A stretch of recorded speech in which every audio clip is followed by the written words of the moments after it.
Relief Adams et al. in 22 SC 183572. Take roll. Mr. Stillwell, Mr. Botts, or Mr. Sharp. Mr. Sharp. This is Mr. Sharp. Good morning. All right, Mr. Williams, Mr. Steele, Mr. Adams. Good morning. All right, Mr. Kendrick and Mr. Weinstein. Good morning. Good morning. All right, Mr. Huey and Mr. Matthew Sr. Good morning. All right, Mr. Nichols and Mr. Harvey. Good morning. Mr. Ryan and Mr. Williams. Good morning. All right, and Ms. Hilton, Mr. Atkins. Good morning. Let's see, Messrs. Brown, okay, Mr. Brown and Mr. Yelsky. Thank you. All right. Anybody else on this? Okay. All right. Okay. Also, here this morning, we are here to take up the issue of Misty Williams' motion to withdraw, and I believe that we have some other parties to just particularize or to deal with that particular issue. So, if those counsel will identify themselves for purpose of the record, we'll start out with Misty Williams. Good morning, Madam. Leah Abbasi here for Mr. Williams. Okay. I filed a limited entry simply for the purpose of helping her today with this motion. All right. So you're not all in. You just you're just here to represent her for this plea, this procedure alone. Is that correct? Nearly a tiny bit in. That is okay. All right. Just want to make sure. And on behalf of the Georgia Public Defender Council, Madam. I'm Natalie Glazier. I'm General Counsel. All right. Good morning, Madam. Okay. So, I tell you what, can I get, if I were to, can I get Misty Williams and Miss Abbasi? Can we switch spots, Mr. Weinstein, if you wouldn't mind, just for you and your client, just for a minute? Huh? The camera. Hold on a second.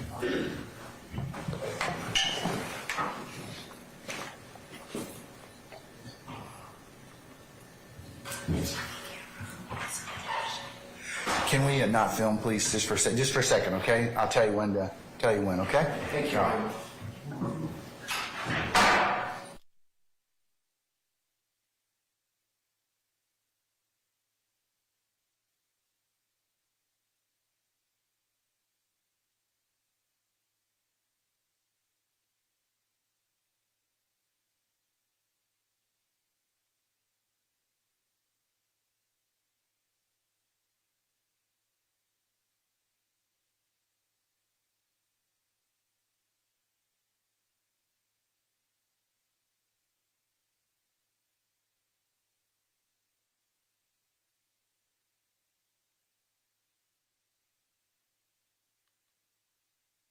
Okay, all right. You can resume. Thank you, sir.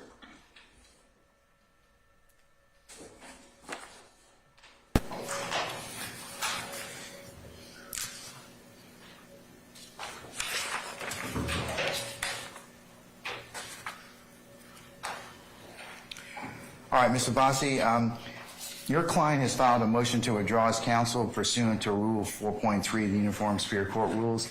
I believe that, and you can correct me if I'm wrong, she has communicated that to or transmitted to her or given that to her client. And I set this particular hearing to make this determination as to whether or not withdrawal is appropriate. So if you wish to be heard at this point in time, Madam. Yes, Your Honor, I do. And I'm going to mark the motion and the memorandum as the next court's exhibit in order, okay? Yes, Your Honor. All right. So Mr. Williams filed her motion to withdraw from the case.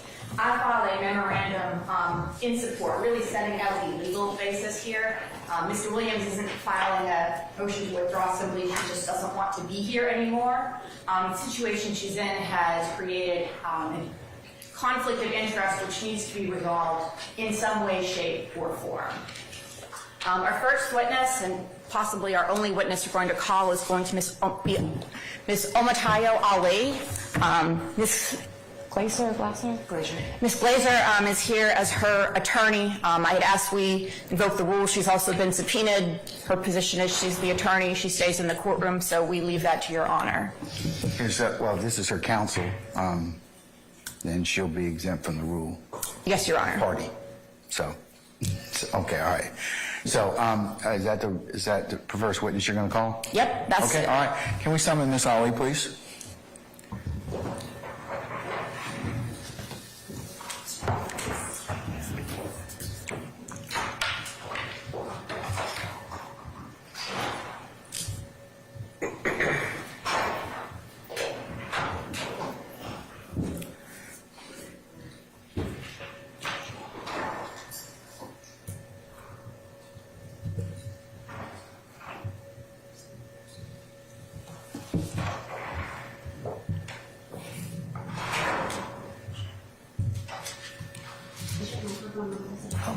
I think so. Yes.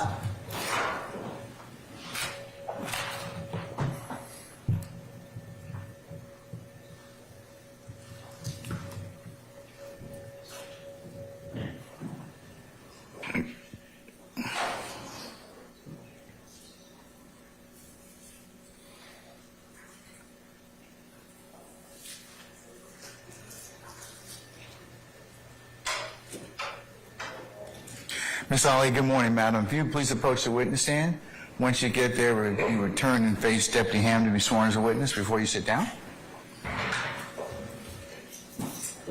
Good morning. Good morning. You raise your hand. Do you swear affirm the testimony shall give the truth, the court, the truth, the whole truth, nothing but the truth forever? You may be seated. Can you state your first and last name? What's your phone number, please?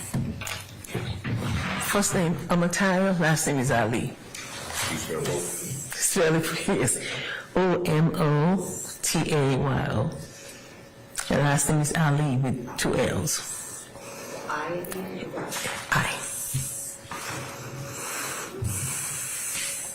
All right.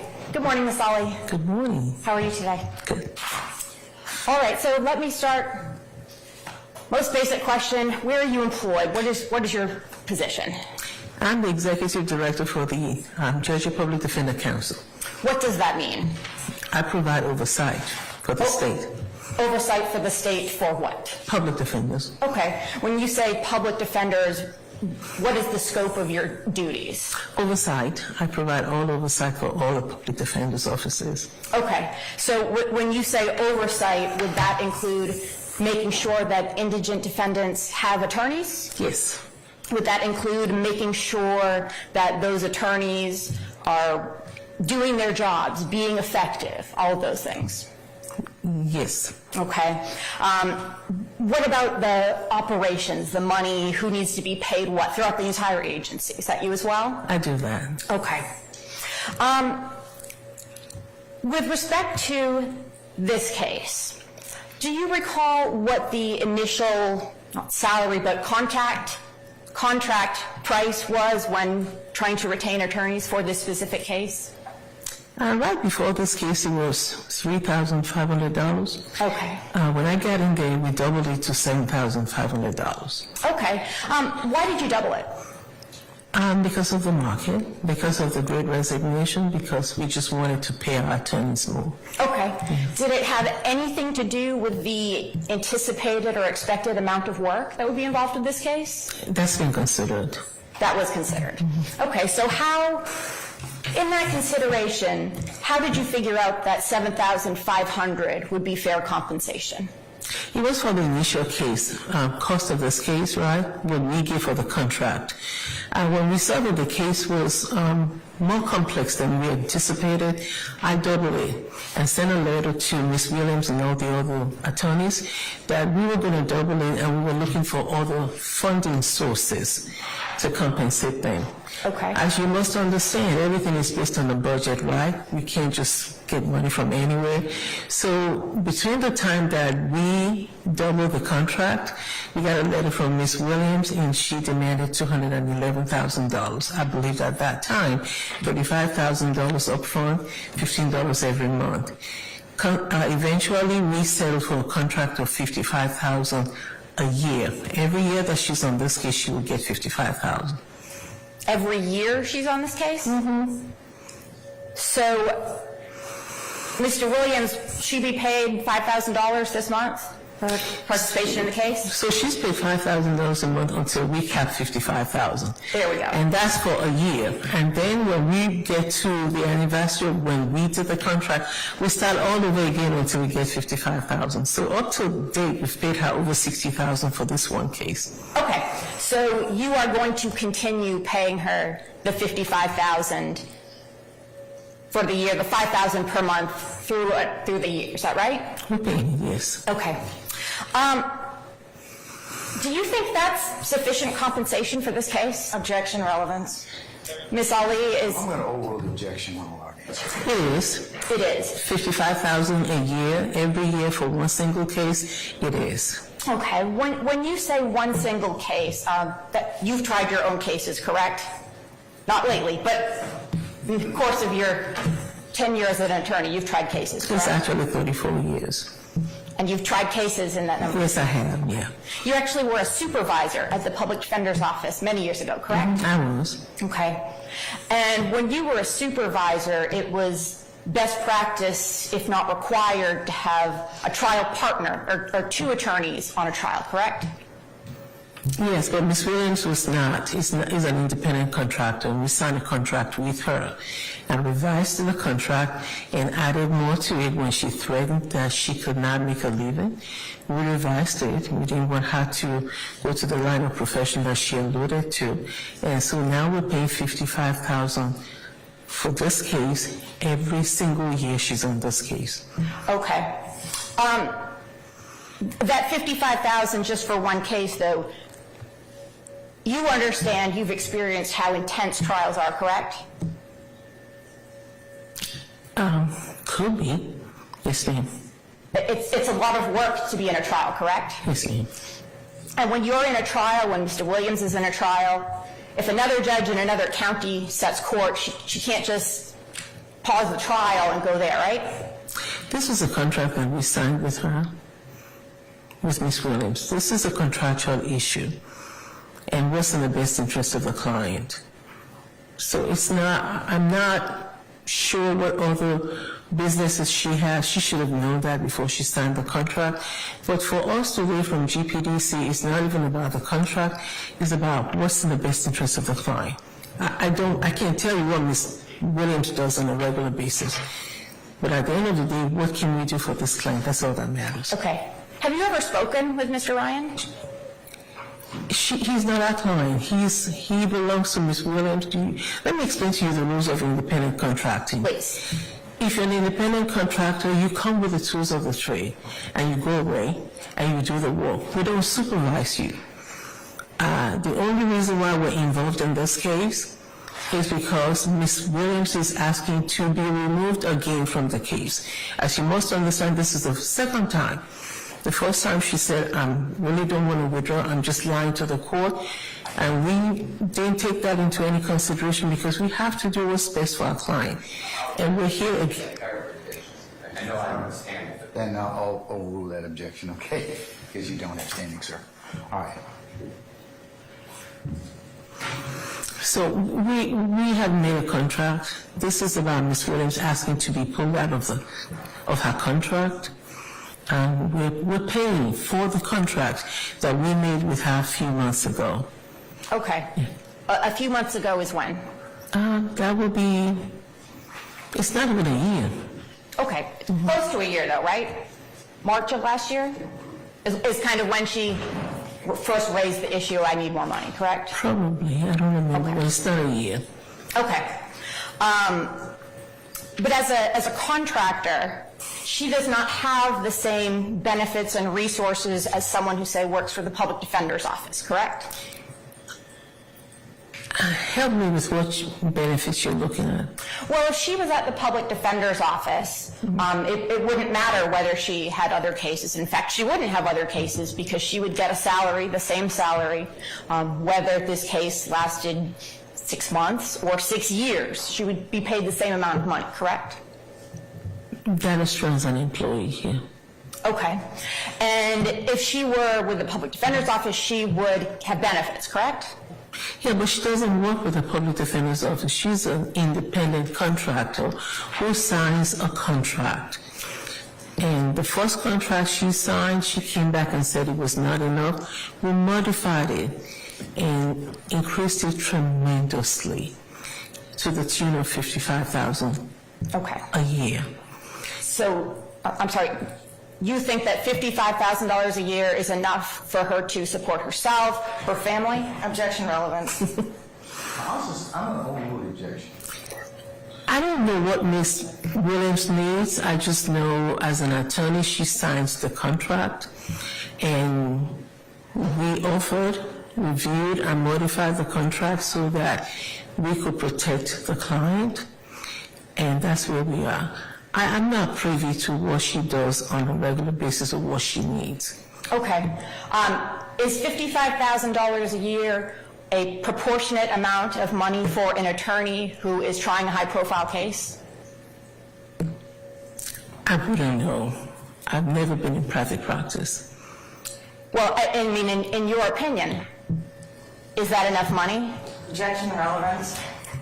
I'm an overruled objection.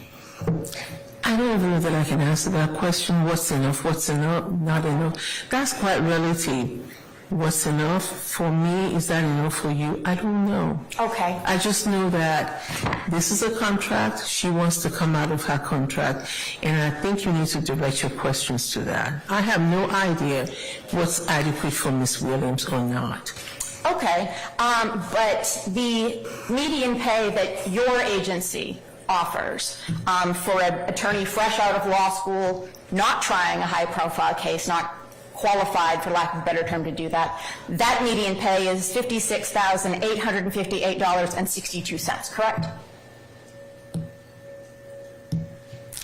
I don't know that that number is correct. We have a hybrid system, so what county are you talking about? I'm not sure. I don't want to answer that question because I don't know that to be true. Okay, you're not sure what the median pay advertised or on the job postings is? It has a range. Okay. So when you talk about Mr. Williams and trying to get out of this contract, she sent you a letter on February 5th, 2024, correct? Yes. Okay. And that request was asking you to review the current financial situation of the case and consider a supplemental allocation. Is that right? Yes. Okay, so she didn't send you an email or a letter saying, I want to withdraw. I'm not sure the sequence of events. I think at the point she said she wanted to withdraw. Okay. Would it help refresh your recollection to see a copy of that letter? I remember the letter she sent. I don't need to see the letter. But I think she did say she did want to withdraw at a point. Okay. I'll go ahead and approach you with what has been attached to the memorandum and is marked there as Exhibit D, David. May I approach the witness, Your Honor? Have you shown it to Ms. Glazer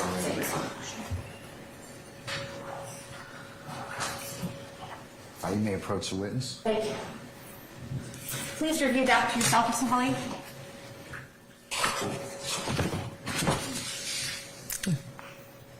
Okay.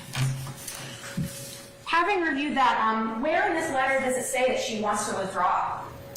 Like I said, I don't know the sequence of events. I think there was another letter or some information that said she wanted to withdraw. When? I don't remember. Where did that come from? I don't know. Okay. And didn't she send an email asking to try and talk about this and figure something out? But we're not able to talk about it anymore. We have paid what we can pay for this case. Okay, but you're saying she wanted to withdraw. The letter she sent you has nothing about withdrawing. Well, if I make a mistake about how we're saying she wanted to withdraw, I thought there was a motion for withdrawal.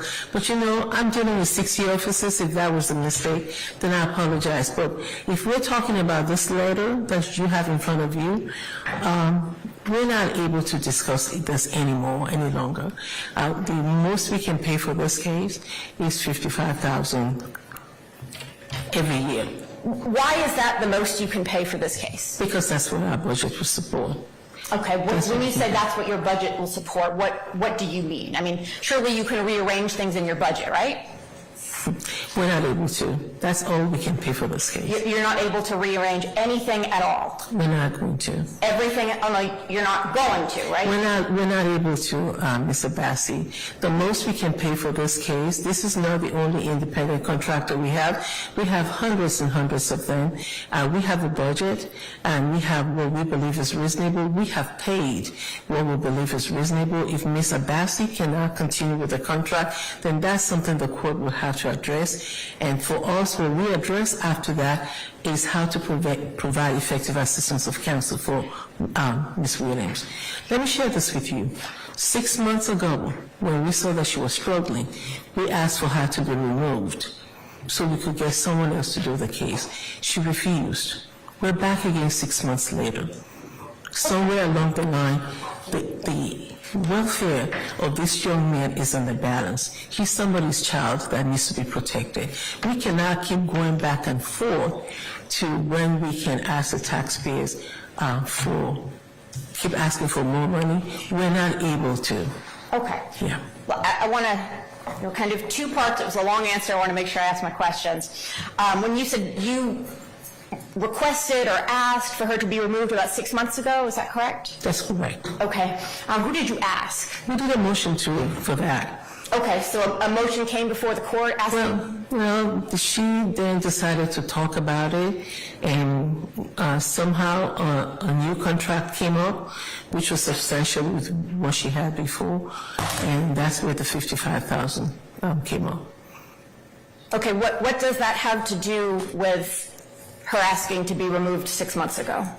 Well, the reason why I said that, if 6 months ago she knew that she was not going to be able to continue with this case, I felt she should have withdrawn from this case at that time so that somebody else would be on this case to represent this young man.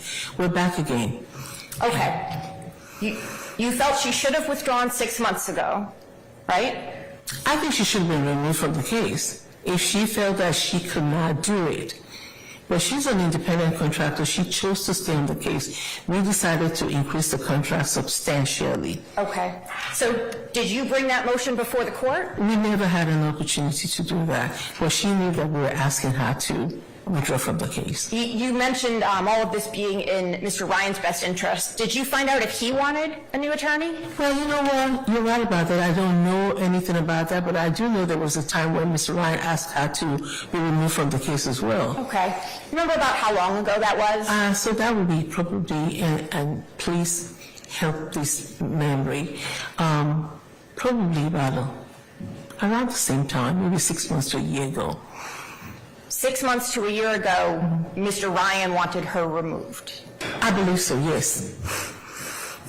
Okay, you believe so. Where does that belief come from? It was actually in one of the court hearings. Would I have an opportunity to pull that if we need to? Okay. I want to back way up because we kind of strayed away from my original question, which was about rearranging the budget. You are unable to find money from any other part of your budget to pay the attorney? I would object, Your Honor. We're kind of outside of the scope of the motion at this point. The motion is for Mr. Williams to withdraw from the case. I don't know about getting into how state agency budgets has anything to do with that. I'm going to overrule the objection. It has Sixth Amendment implications, so I'm going to allow her a little bit of latitude. That's the most we're going to pay for this contract, Mr. Bassett. Okay, so it's not that you can't, it's that you won't. We have to abide by budget. We have to pay, put into consideration all the other costs and all the other issues that we have.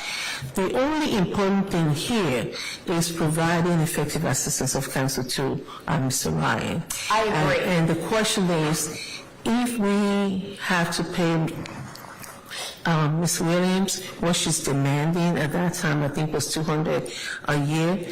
This agency will not be able to do that. Well, right now she's demanding to have a discussion, right? That's what she's asked for. We're not going to entertain that discussion anymore. We had one 6 months ago when she indicated that she really did not want to withdraw. She asked her co-counsel to lie for her. We don't know who we're dealing with. And so if at that point she didn't want to withdraw, now she wants to withdraw, and she sent a text and said, please don't help the judge make me withdraw, I just want to get more money. What are we dealing with here? Who is her co-counsel? She sent that text to all the other attorneys on the case. Who is her co-counsel? She sent the text to all the other attorneys. So that's the other attorneys on the case, not Mr. Ryan's attorneys. Okay, excuse my use of English language, I'm sorry. Okay.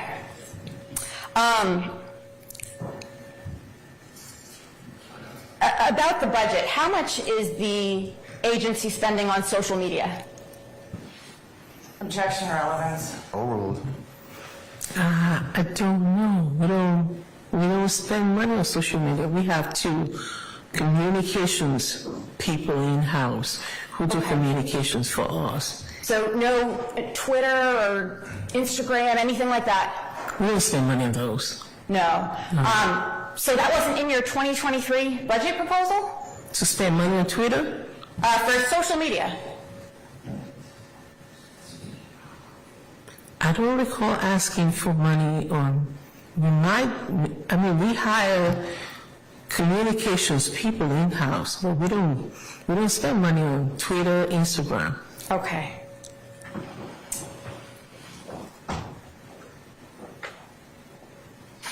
What is the In the Trenches series? Objection, relevance. Oh, I'm all out, Ms. Glazer. Overruled. In the Trenches is our magazine that we have in-house, where we allow all our employees to talk to our constituents about what they do, and we do that in-house. I'm sorry, it was a magazine? It's a computer information about what we do. So we film employees. We go to different places and so we can feature our employees about what they do and how they do it. And it's an in-house thing. We don't. It's not. We do it ourselves. Okay, but it's not a magazine though, it's a video series, Okay. right? Okay. You have to pay someone to take those videos, right? No, we don't pay anyone to do the videos. Our employees, we do everything. We multitask. Everybody, we put in what we can just to make sure that the agency is run properly. But we don't pay anyone to do that. It's done by employees who have distinct and separate responsibilities. They just do that on the side for us. We don't pay. Okay. Does the agency hire any sort of public relations firm or anything to provide that type of a service? No, to do it in the trenches? No. No, just in general. No, we've had contracts for communications before, but we typically use our own employees for everything that we do. When have you had those contracts for communications? Objections outside the scope of this motion, Your Honor. I'm going to overrule your objection, Madam. I don't know what contract, I can't remember, I don't know which one you're talking about. I don't either. What contracts have you had? What contracts have I I'm had? sorry, that was, Wait. Sorry, Madam. Objection basis? It's overly broad. What kind of contracts did the agency have? I'll sustain this reform. You can rephrase, Madam. I agree, I'll withdraw that. What contracts as far as communications companies? We sometimes, instead of hiring a full-time employee, we'll do short-term contracts. So we might have done one in the past so that we don't have to hire a full-time employee for communications. Okay, so what contracts? So we've done some in the past for maybe $25,000 for like 6 months, a year. And that saves us money because if we have to hire an employee, With the state 69% benefits, that would cost us a lot of money. So we use short-term contracts so that we can save money. Okay. How much have you spent on those contracts? Maximum for a year, we spend $45,000. $45,000, okay. And you think that $45,000 is better spent on communications than, as you said, this young man who is someone's child? That's a better use of your finance? Absolutely. We have to communicate with our employees. We have a statewide, I have a statewide responsibility. You must know, we used to work for the agency, right? We have a statewide responsibility, 60 offices all over the state. Somebody has to communicate. Okay. And so, but you know, if we didn't hire the $45,000, we would be paying maybe $160,000 to $100,000. So that's an attempt to save money. Okay. So the budget you mentioned, you have to do a proposed budget to the legislature each year. Is that accurate? Absolutely, yes. Okay. So you don't recall putting in your, I believe it's the 2023 budget, preparing for your future. There was a list of things you were doing for that, correct? GPDC is preparing for the future? I don't recall that. Okay. Would it help to see a copy of that budget proposal? Okay.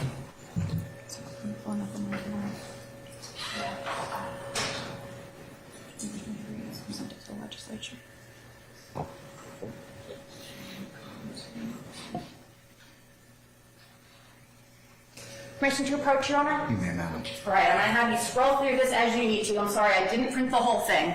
If you can print a copy for the purpose of the record, I'll include it Yes, Your Honor, I will. It is publicly available on the internet. as the next court exhibit in order. This is not a budget. This is a list of achievements that we've had, that we were telling the legislators what we have done over the year. That's not a budget. We're not asking for money for that. That wasn't a joint budget hearing? It may be a joint budget hearing, but in the budget hearing, you tell the legislators what you have done so that they know the reason why they need to give you more money. Everything you're showing there is just a list of achievements. Then you want me to read some of it? The one I've been interested in is you said, you don't spend anything on social media. That is in your... And we're not spending anything on social media. This is telling the legislators how we're preparing for the future. We're engaged in a pro bono, and Accenture gave us pro bono assessment of GPDC operations. If that's what you're talking about, we didn't pay for that. We connect with clients and public defenders all over the world. We speak to our clients about their needs. It's highlights, as you can see, of how we're preparing for the future and what we have done in preparation. These are all achievements, actually. If you want to print it out, it's like about 4 pages of it. Okay. And specifically listed on there is new web and social media presence, right? That's what we have been able to achieve, but we didn't pay for it. It's done in-house. Okay. So you've never spent any money on any sort of marketing, for lack of a better word, or social media promotion, anything like that? Once in a while, like I said to you, so that we don't have to employ a full-time employee, we will hire short-term contracts so that, $25,000 instead of $150,000. It's all about communications. Okay. I guess I'm a little bit confused. How does this communications person, what do they do? What is that money getting you? I'm confused. Objection. Relevance to this motion, Your Honor. We're getting very far afield. I'm going to allow it just a little bit longer. I'm going to leave the objection. A communication person helps us to communicate with all our employees statewide. That's what they do. And for a big organization like ours to only have 2, you must admit that we really try to not spend a lot of money on things we don't need, on things we can do ourselves. We're a big organization. We're statewide with 60 offices, and we only have 2, actually 1.5. Okay. So communication is important. Okay, so just none of that $45,000 could be reallocated.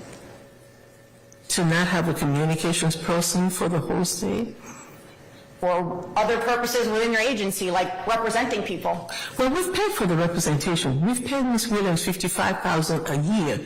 By the end of this year, Ms. Williams will have made $110,000 from us. Oh, We think that's enough. By the end of this year, how much will you have made? Objection, relevance. No, I'll allow it. How much would I have made as a head of an agency that's 60 offices wide? How much are you making where you work? Ms. Ali, that's not the answer to my question. How much will you have made by the end of the year? I would have made $160 for the whole state of Georgia. $168,173, is that right? Mm-hmm. Okay. And Ms. Glaser here, she makes over $140, right? And she's in 3 different positions. She is the communication, she is overtraining, she is the counsel for the agency, and she is over litigation. Okay. 3 different responsibilities for that, for somebody who's been practicing law for that long. Okay. And how do those things assist Mr. Ryan? Mr. Ryan belongs to Ms. Williams. Ms. Williams is an independent contractor. I don't think I need to explain to you the rules of independent contracting. Independent contractors come with a tool. She has a contract. We're paying on the contract. She's going to make $110,000. That's all this agency will fund for that contract. And so at the end of the day, we are not going to increase that contract. Okay. So you are responsible for providing attorneys who are conflict-free, is that right? That's correct. Okay. Now, if Ms. Williams comes to you, comes to you and says, look, I've got a problem. I'm not going to be able to continue handling this case because I can't afford it. I'm going to lose everything. Would you agree that is a conflict for her? She's asking to breach her contracts. That's all I know. Okay, that wasn't my question, though. Well, I can't understand your question. Well, if she comes to me and says I can't continue because I have a conflict, I cannot go into the conflict that she has. The only thing I can deal with is whether she's able to continue to represent this client. If she's not, then the agency has to take the next step to make sure that Mr. Ryan does have an effective, someone who can provide effective assistance of counsel. Okay, but it's actually in the statute, conflicts of interest, 1712-22, that you are responsible for handling circumstances with conflicts, correct? Not personal conflicts.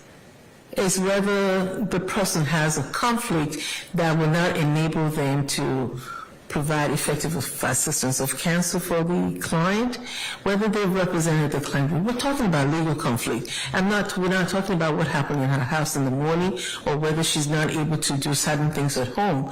The code is talking about legal conflicts, not personal conflicts. Okay. A conflict is a conflict, correct? Whether it's legal or it's personal, right? I think in the context of a code, You have objections, but I do, Your Honor.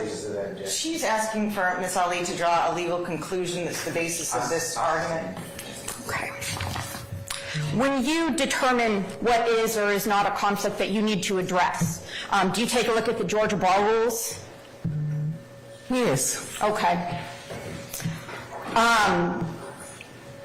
Are you familiar with comment in Rule 1.7 about loyalty to a client? You familiar with that? Loyalty to a client? Mm-hmm. From the attorney? Mm-hmm. Yes. Okay, so you would agree that a lawyer's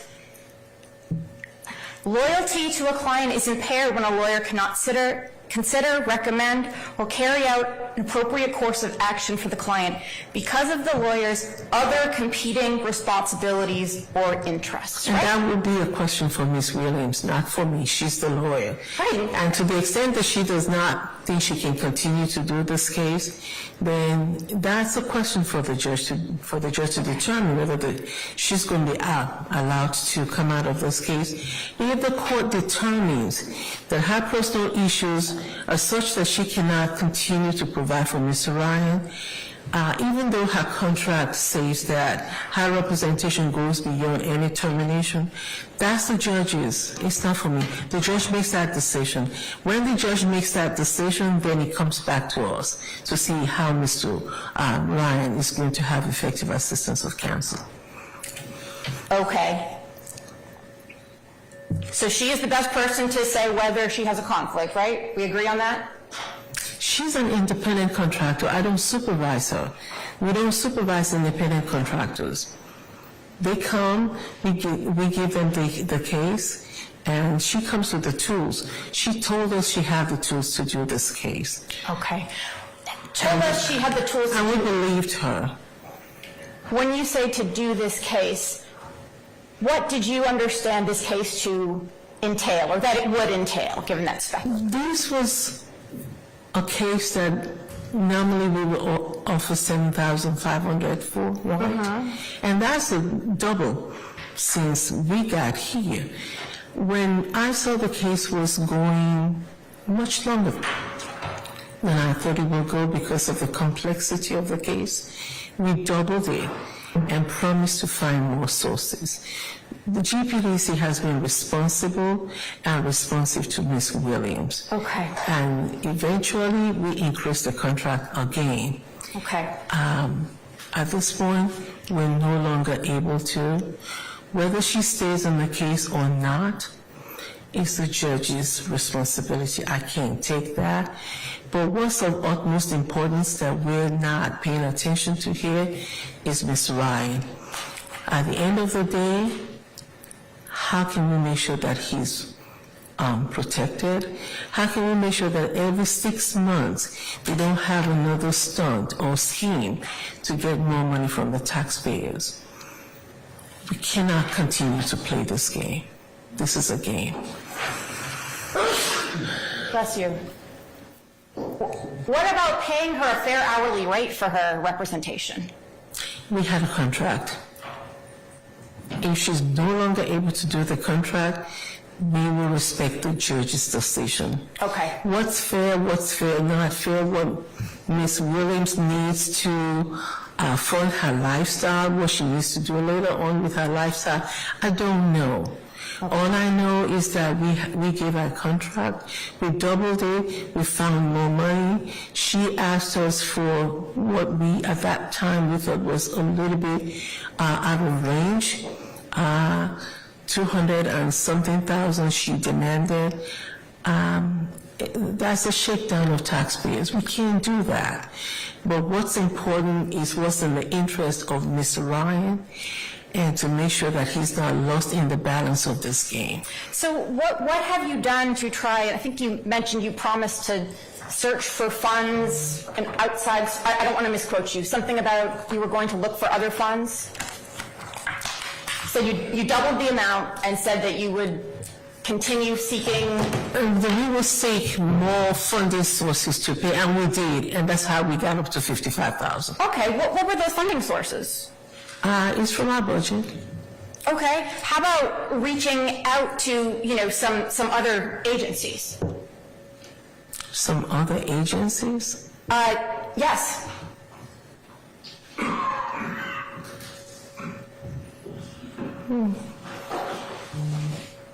Your duties as director are outlined in OCGA 1712.5, correct? We have a lot of consideration. We have a lot of other people to consider, so we have to balance it. Okay. And so we're not going to pay Ms. Williams more than $55,000 a year as long as she's in this case. At this point, we've paid her about $60,000 for this case. That's all we're going to do. We have other consideration. It's a balancing action for me. Ms. Williams is not the only lawyer we have to pay. And so to help you with the questioning, we are not going. we're going to abide by the contract.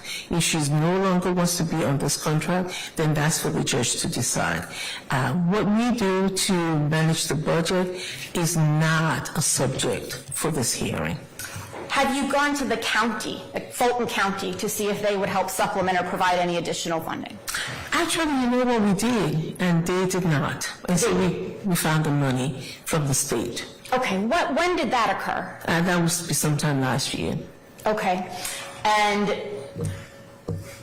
I don't have a good way to, how did you go about doing that? Or who did you contact? How did you go about seeking additional funding? That's a good question. So I wrote letters, several letters to the county manager, I believe to the county manager, to the deputy county manager. We went to Fulton County Court.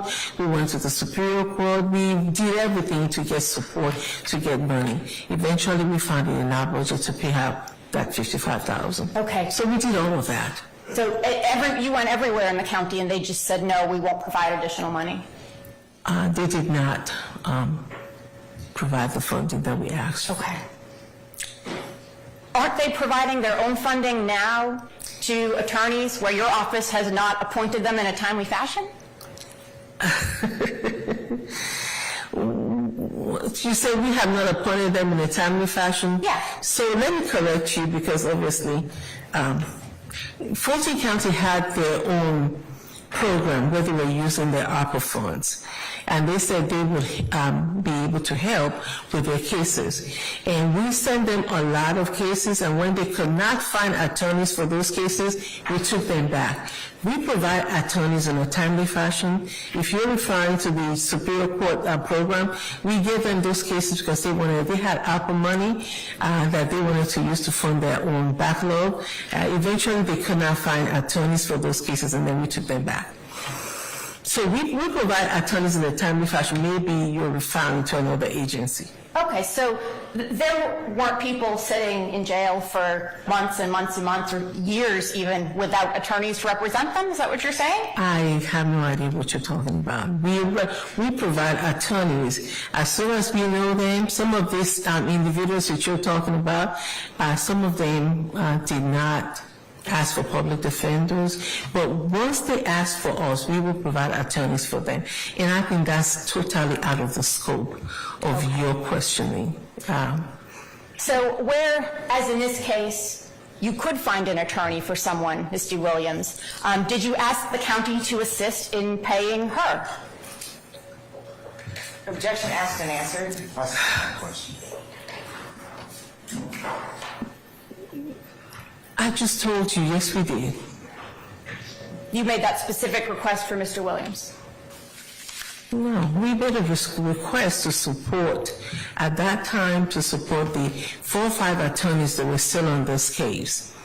And at that time, we made that request. Today, we've been able to find the funding to pay how we're paying her. Okay. And Ms. Abbasi, if this will help you, the agency will abide by this contract, and that's all we're able to do. Okay. So when she comes to you and says, I have a conflict, how are we going to address this? How are you going to address this? Objection calls for speculation. I'll overrule it because this is the hardest part of the question, so the conflict. So I'm going to overrule it.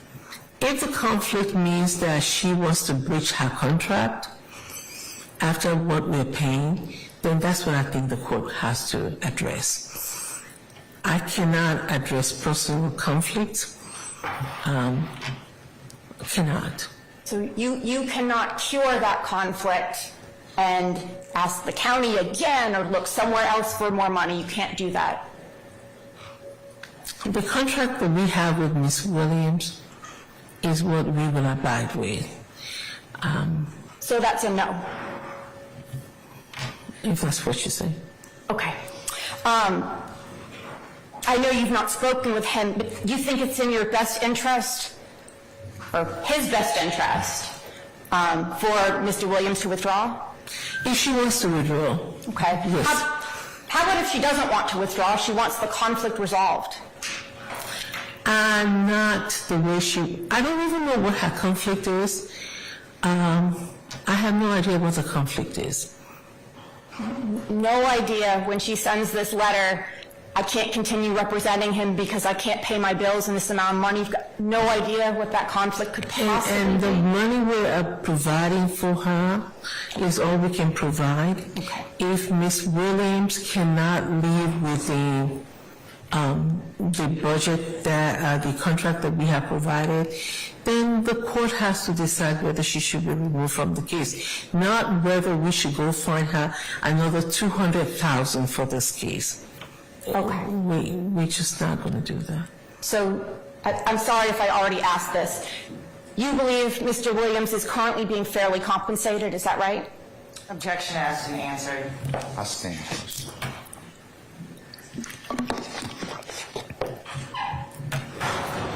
I think I've answered you Okay. the question. All right.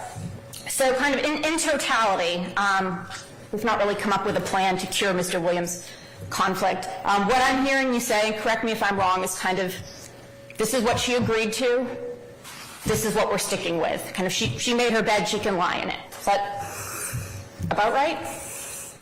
This is the contract that she signed. This was the funding that the state put towards that contract. This is the decision for the court to decide whether she's going to be let out of the case. And at the end of the day, our responsibility is to make sure that Ms. Ryan's interest is being protected. Okay. Yeah.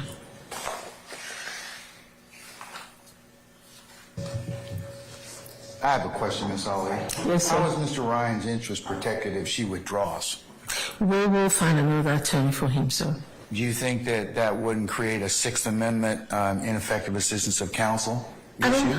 I don't believe so, sir. We have looked at the files and everything that's been done in this case. We believe we can find him another attorney. So do you know whether or not Mr. Ryan has actually acquiesced in allowing Ms. Williams to withdraw? Well, Your Honor, the Because it's issue, required as part of the rules. Have you all inquired into that? the issue here is how much the state and this agency can pay Ms. Williams. And Ms. Williams, like according to her last demand, was $211,000. If we cannot afford it, then it becomes a different issue.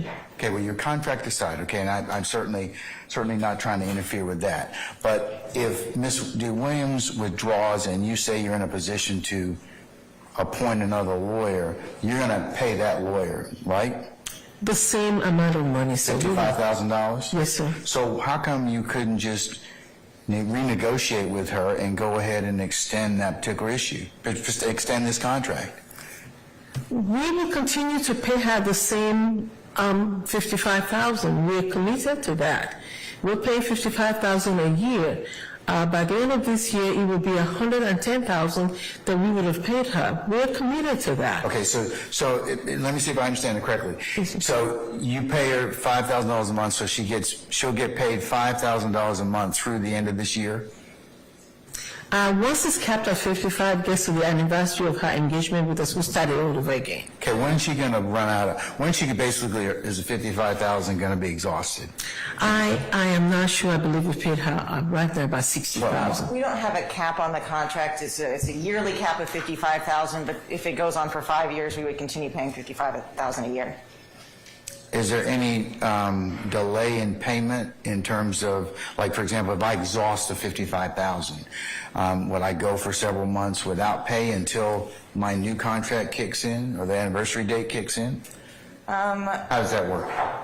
I believe it would be 1 month without the $5,000 because it's $55,000 for the year. So I think it's 11 months of $5,000 payments. The payments have pretty much been every month except for at the beginning because of the way that we spread out. We paid the $15,000 that she got and was deducted from the way that the contract works. So I believe that there's 1 month that she wouldn't be paid and then it starts over again. Okay.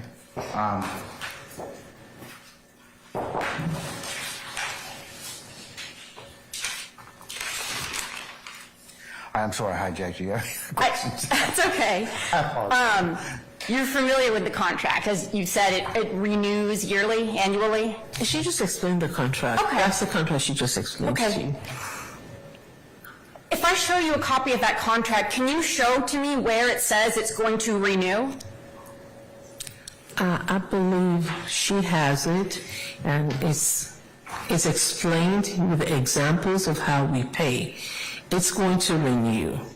Okay, but this contract we're relying on says 5,000, this is starting last year, April, and every other month thereafter until the cap of $55,000 is reached or the trial ends, right? Yeah, and if the trial doesn't end, Yeah. then we start it all over again. There's nothing in here, though, about Okay, it starting over. Okay, yes, ma'am. So it renews, and we know it's in there, and if that helps Ms. Williams to stay on the case, fine.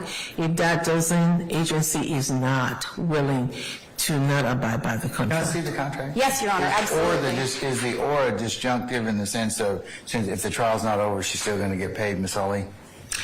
As long as this trial is going, we will continue to pay her.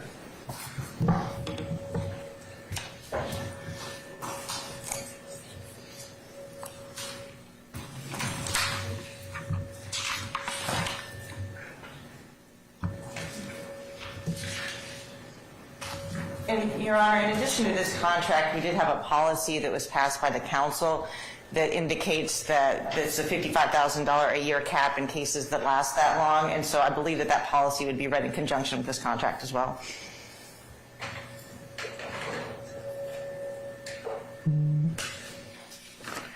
All right, can we get a copy of this as part of the record, please? Yes, Your Honor. Okay, and what was the policy? You said, Ms.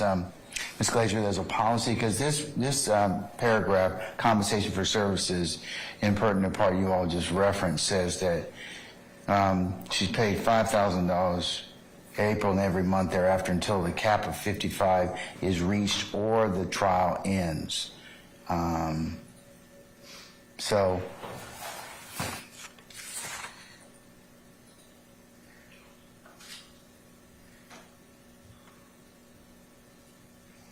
Yes, Your Honor, we could look and provide for the court the copy of our policy with the council that was passed just in light of this particular case, as well as any emails that might support. I think the intent of the contract is that it was a yearly cap of $55,000. Whether or not that's clear in the contract or not, that is. yes, it's or would indicate to me that the court just on construction would be that is that you get $55,000 until the cap is reached or the trial ends. So it doesn't necessarily mean that it's going to get renewed. It just says that you're capped at $55,000. And, Your Honor, if that is the principal problem with Ms. Williams staying on the case, we can put that in writing that was not the intent, was for her to not be paid for the next year. I mean, because that's the whole issue. She's thinking, okay, well, I'm done. I'm not going to get paid any more money. If it was you all's intent to start the contract over again, I think that's, that would be certainly something that's material.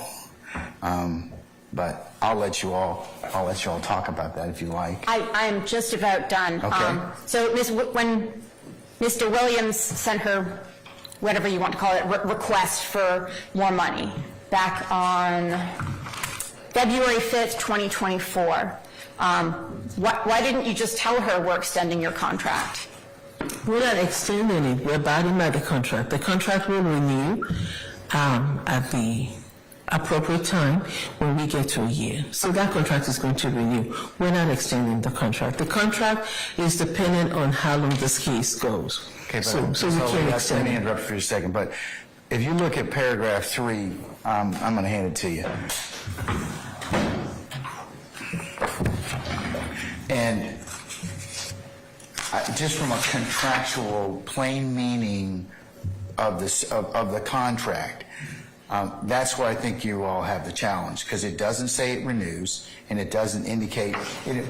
You all have imputed some other understanding in there that maybe Mr. Williams didn't know about, or you all didn't kind of make clear in the contract. Yeah, and That's what I'm hearing. And that could be an issue, Your Honor, as far as the actual contract. When this contract was written, it was in the time surrounding where we had the policy by the council and a lot of emails going back and forth between all parties. And so our understanding was that Mr. Williams understood that this was a $55,000 per year cap. If that is the basis of this motion, then maybe we can clear that up. But our understanding was that it would renew. It was a $55,000 per year cap. All right. Mr. Beasley, do you want to take a minute and talk with your client and see if that's the issue, or I'm up to you. I can, Judge. I have just one remaining question. So when she emailed you on February 12th saying, I have a few questions, is GPD's position that $55,000 is enough money for this uniquely situated trial, or is GPD saying they don't have more money or won't look for more money? Why didn't someone just write back and said your contract is renewed? Because at this time, the last time Ms. Williams said, I don't know what to do with Ms. Williams, to tell you the truth. The last time she said, I really don't want to withdraw, she sent a text that became viral. I'm just telling her, I'm just looking for a way to get more money. Unless something goes to court, I don't know that I want to engage with Ms. Williams, because I don't know when it is a lie and when it's not. Okay. Yeah. The text that became viral, how did it become viral? I have no idea, but have you seen it? I have. Okay. Yeah. Well, did she write it? Well, I don't know. I've just seen the one conveyed by Miss Gina Bernard, who worked for your agency. Okay. Where did she write the text? I don't know who whether Miss Gina Bernard sent it, and I think you need to be careful with that because we don't know how it became viral. Okay. But it was written by Miss Williams and saying, don't help me to get a withdrawal. I really don't want to withdraw. I just want to get more money. And so I'm getting another email from her. Is it the truth or is it something different? But the crux of this is not the text or what she wrote. The question is, did she understand that the contract renewed? She did, because they had a conversation about it. Does she still want to stay on the case? It's up to the court. If the court says she does not stay on the case, what does GPDC do to make sure that Mr. Ryan, who in the past had asked for her to be removed, can we get another attorney for him? We will. Have we looked at the record to see what she's done? We have. Okay. When you said she understood it because they had a conversation about it, who's they? With Ms. Glazier and an attorney that we had at that time. There was a conversation, and if Ms. Williams, if she can stay on the case because she knows that it renews, then we welcome her to. If she's asking for money beyond the $55,000, we are not going to be able to entertain that. Okay. If I may speak with Mr. Williams for a moment, Your Honor. Okay, all right.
Your Honor, Mr. Williams would be all right with the contract renewing if GPDC is committing to it renewing.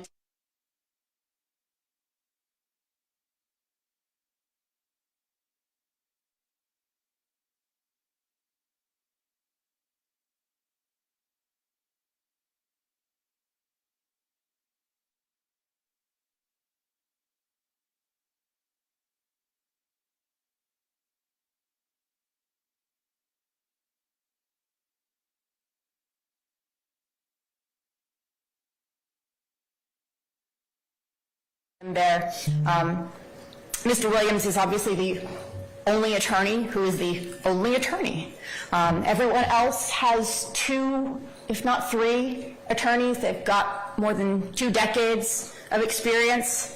I don't know, but I assume Mr. Williams is the only one taking home and washing her client's clothing. So we will be likely making an appeal to the GPDC that she would need a little bit extra help to continue representing Mr. Ryan. If they will not do that or will not turn to the county to do that, we will go from there. But she will accept the renewed $5,000 a month with the increase. All right. First, Ms. Glazer, do you have any questions, or do you want us to, or do you want me to pause for a second so you can go outside and talk with your director?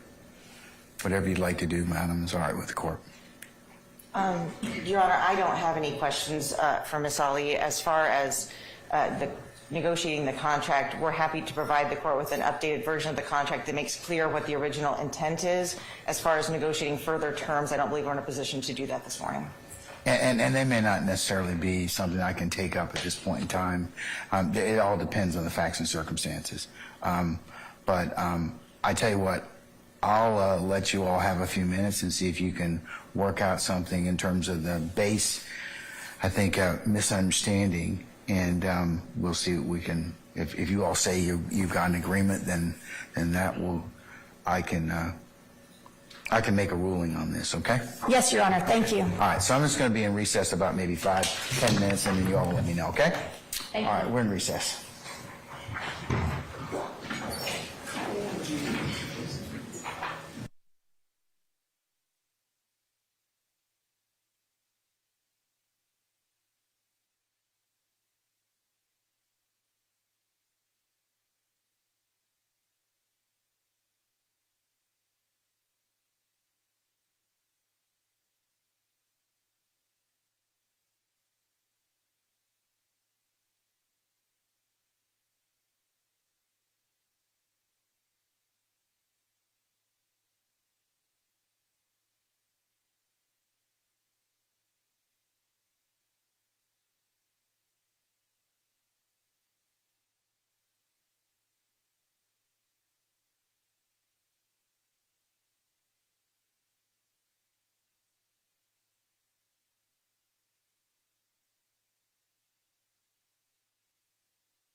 confer and if some decision's been made. I'll entertain those at this point in time. Yes, Your Honor. And I'm going to ask, immediately stop me if I say something which is incorrect.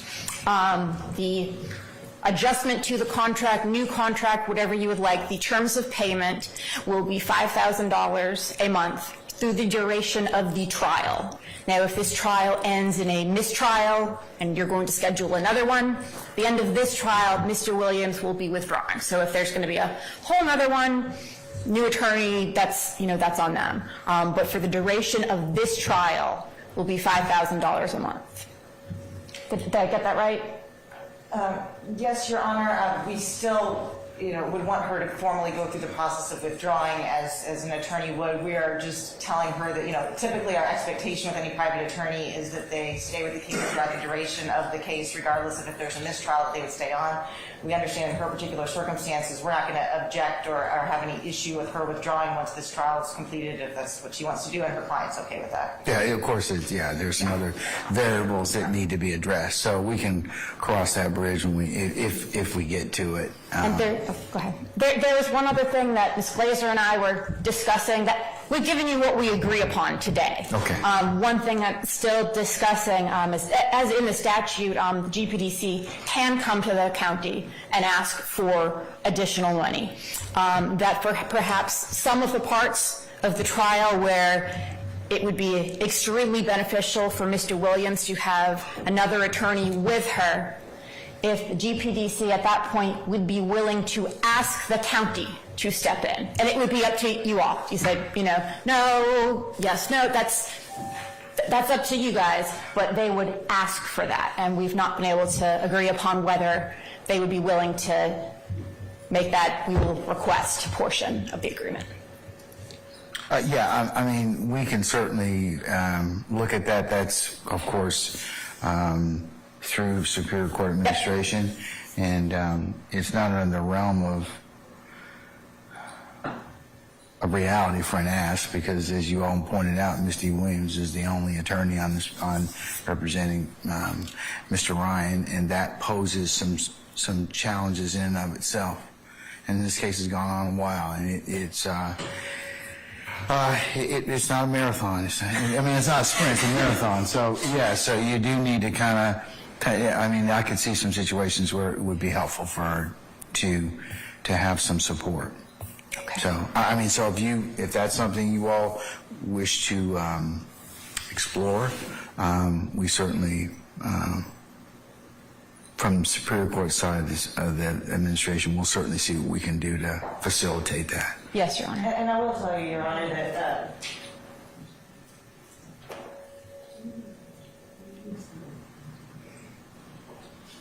we were just saying we're not committing to anything as far as that wasn't something that we had resolved necessarily. We are going to have a separate conversation with Mr. Williams after court as far as what support we could potentially provide outside of what we're agreeing to today. Yeah, okay, that's fine. Yeah, that's just an additional thing we are discussing. We have put on the record what is agreed upon. So what you've agreed upon, just to make sure I understand, is that you will reform the contract to reflect your understanding that it's $55,000. We're actually going to pay an additional. We're going to have it be where it's $5,000 a month regardless. So it will actually be, I think, at $60,000 instead of cap, just so that there's no disruption of payment. We want to make sure that she continues to be paid. So we are going to reform the contract to make it clear what the original intention was, but to make sure she is paid that $5,000 every month. And then there's a renewal, and you include the renewal provision that... It will be through the duration of the trial. Yes. Okay, all right. So that you'll make it clear. Yes. As to the understanding of both parties. And when that contract is agreed and reached, we will provide it to the court and ask that it be made an exhibit, part of the court's exhibits. All right. Okay. Well, in terms of if you all have come to an agreement, then I will certainly, at this point in time, I'll deny the motion to withdraw. Okay. Thank you, Your Honor. Okay. All right. Ms. Glazer and Ms. Abbasi, can you all have me a suitable order, I'd say, by next Friday? Y'all think you could do that for me? I think so. Yeah. All right. Okay. All right. Then unless there's any other business, we'll be in recess. Okay. Thank you. Okay. All right.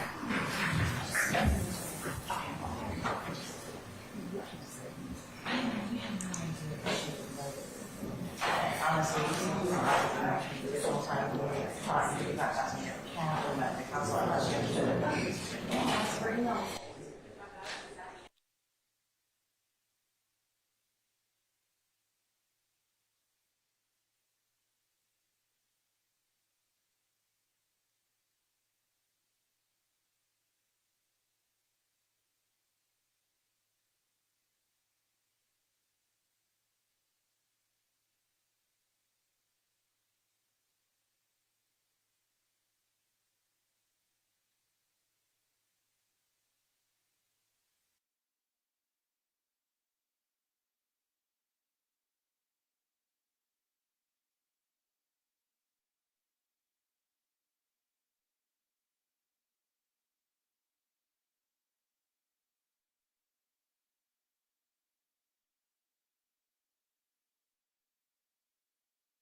Okay. At the bench, I've had an opportunity to consult with counsel. We were supposed to take up another matter this morning, but given the length of that particular matter, what I'm going to do is I'm going to recess this for today, and we'll come back on Tuesday for 9 o'clock start time. And what I'll do is I'll have our staff contact our jurors so they can arrive at 11, and we should be able to take up that particular matter within the hour and a half that we'll start off with on Tuesday. So let me just make sure.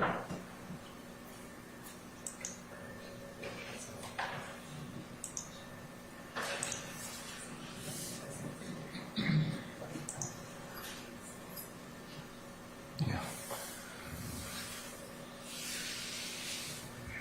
Yes, that'll work out just fine. So, anybody have any ministerial inquiry of me? Not that yet.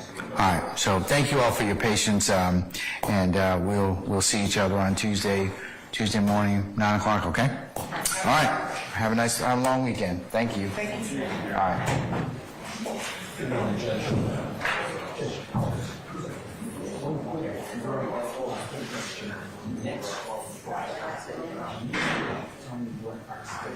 Yes.